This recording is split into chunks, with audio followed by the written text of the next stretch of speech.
Sahabat-sahabatku yang berbahagia, pada kesempatan kali ini kita akan diskusi tentang filsafat Ghazali, bagaimana kita akan merasakan kenikmatan dalam kehidupan kita. Karena inti dari kenikmatan itu adalah taufik dari Allah Subhanahu wa taala. Jadi misalnya kita melakukan korupsi dengan mendapatkan uang yang cukup banyak, dengan melakukan itu kita mampu memenuhi kebutuhan kita apapun, tapi karena kita tahu bahwa itu Allah tidak ridho, maka kenikmatan itu tidak akan kita dapatkan. Begitu juga buat kawan-kawan mahasiswa misalnya yang nyontek kemudian dalam ujian mendapat nilai A, sehingga nilai A itu bisa menjadikan karir akademik dia dalam tanda kutip seolah-olah baik. Tapi ketika si mahasiswa ini tahu bahwa cara seperti itu tidak diridhoi oleh Allah, maka kenikmatan dan kebahagiaan itu tidak akan dia rasakan. Karena apa? Sumber dari kebahagiaan itu adalah taufik dari Allah Subhanahu wa taala.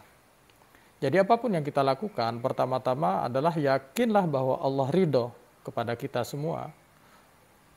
Kemudian langkah berikutnya adalah lakukan aktivitas apapun yang kita lakukan dengan dasar keridhaan dari Allah Subhanahu wa taala tersebut.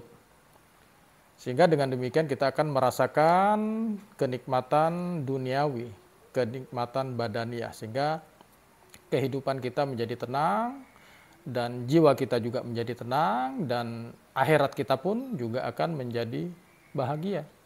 Bandingkan misalnya dengan orang yang sejak awal tidak mendapat ridho dari Allah, maka apapun kenikmatan dia akan menjadi sumber dari bencana. Kenikmatan badaniah dia juga akan disetir oleh nafsunya, maka kebahagiaan dia itu adalah kebahagiaan semu. Jadi teman-teman, rumus pertama untuk mencapai kebahagiaan adalah itu pastikan apa yang kita lakukan itu diridhoi oleh Allah. Baru setelah itu kita berpikir nyari kerja di mana, nyari uang di mana, nyari kemapanan seperti apa, sehingga ketika semua itu kita dapat akan menyebabkan kenikmatan badaniah yang benar-benar kita rasakan kenikmatannya. Kita jadi sehat, jadi tampan, jadi keren, dan seterusnya misalnya. Dan itu adalah kebahagiaan yang diridhoi oleh Allah. Jadi sahabat-sahabatku yang berbahagia, ketenangan jiwa ini kemudian kita tambah lagi kebahagiaan itu dengan mengupgrade, yaitu dengan menambah keilmuan kita, lingkungan kita, kebaikan kita, sehingga kenikmatan kita akan menjadi lebih baik lagi. Jadi konsep kebahagiaan itu menurut Al-Ghazali itu adalah man arafa nafsahu faqad arafa rabbahu. Siapa yang kenal dirinya maka dia akan kenal Tuhannya. Jadi ketika kita belum paham siapa diri kita, apa kemauan kita dengan baik, maka kebahagiaan kita tidak akan bisa kita dapatkan. Contoh simpel misalnya, kita kalau tidak paham kebahagiaan kita itu dalam makanan misalnya, itu makanan yang seperti apa. Misalnya kita ya hanya cukup dengan pecel lele atau nasi uduk misalnya, tapi kita karena demi kebahagiaan semu, kita dengan lingkungan kita, dengan teman-teman kita, kemudian makan makanan yang sebenarnya tidak menjadi kebutuhan kita, steak misalnya, pizza misalnya, maka kebahagiaan itu akan menjadi kebahagiaan semu. Begitu juga misalnya dalam fashion, kita selalu berpikir menggunakan produk-produk yang branded, tapi karena itu sebenarnya bukan kebahagiaan kita yang hakiki, maka kebahagiaan itu tidak akan kita dapatkan. Jadi poinnya adalah kenalin diri kita dulu.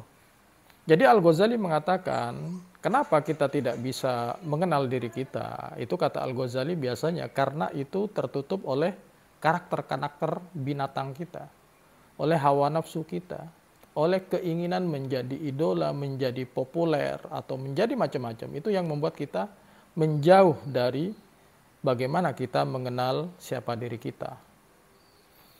Jadi man arafa nafsahu faqad arafa rabbahu. Jadi kenali diri kita dengan pengenalan yang sebenar-benarnya, maka kebahagiaan, taufik dan rahmat Allah itu akan mudah kita dapatkan. Tapi akan menjadi masalah besar apabila kita hanya ingin memenuhi kebutuhan yang artifisial, pengen dikatakan anak gaul, dikatakan orang yang berkelas, dikatakan orang hebat, tapi itu semuanya artifisial misalnya, bukan kebutuhan yang sesungguhnya pada diri kita, maka kebahagiaan tidak akan kita pernah dapatkan. Nah, tinggal pilihan kepada Anda, apakah mau memperoleh kebahagiaan yang hakiki atau kebahagiaan yang semu.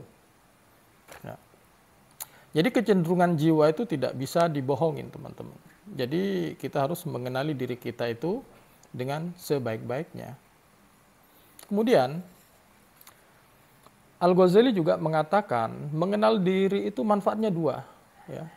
Jadi begitu kita jernih membaca diri kita, semakin ke dalam, semakin ke hakikat siapa kita paling dasar, maka kita akan menemukan gambar dari Tuhan.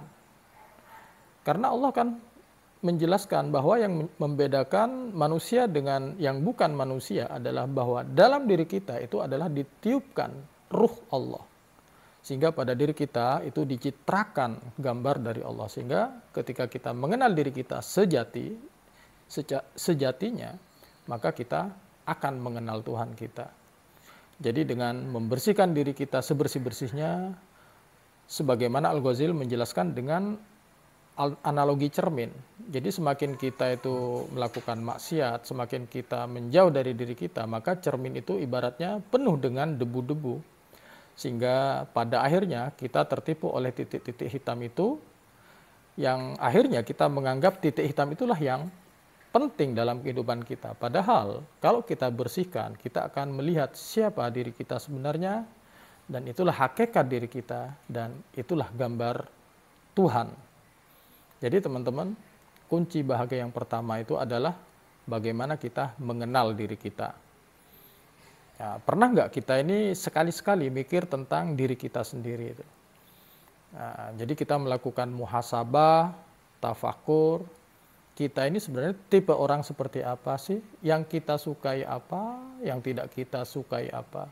Cita-cita kita itu apa saja? Keinginan kita apa saja? Kemudian kita cek dengan aktivitas kita sehari-hari.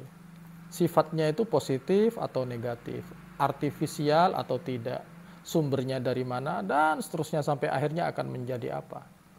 Jadi yang pertama adalah kenalin diri kita itu, siapa diri kita itu. Ya. Ibarat kita perang, kita kan harus mengerti posisi kita itu di mana. Lawan kita siapa, kawan kita siapa. Di lingkungan kita juga harus paham siapa kita dan di posisi mana kita di antara lingkungan teman-teman. Begitu juga pada lingkungan keluarga. Nah, kalau ini salah teman-teman, maka positioning yang salah ini akan menjauhkan kita dari mengenal jati diri kita sebenarnya. Sehingga dalam kehidupan ini kita terus harus melakukan muhasabah, membedakan mana yang teman, mana yang sahabat, mana yang mendukung kita, mana yang tidak, mana yang membuang waktu kita, mana yang tidak. Sehingga Socrates juga mengatakan know yourself, yaitu kenali dirimu. Ya. Jadi kita harus mencoba menanyakan diri kita ini, siapa aku dan dari mana aku datang, kemana aku akan pergi. Apa sih tujuan kedatanganku dan fungsiku di dunia ini?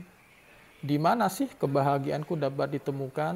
Nah, tanyakan itu, dan itu menjadi PR kita bersama. Sambil kita beraktivitas, mengerjakan tugas, tapi tidak ada salahnya kita untuk menanyakan pertanyaan-pertanyaan prinsip ini. Yang jelas karena keberadaan kita itu bukanlah suatu kebetulan.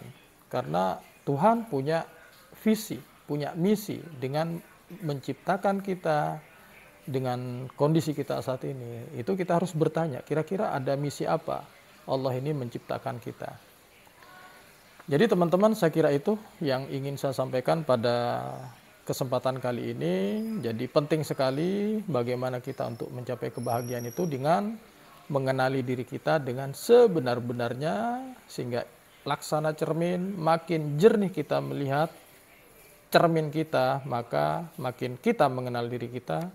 Dan man arafa nafsahu faqad arafa rabbahu. Terima kasih. Assalamualaikum warahmatullahi wabarakatuh.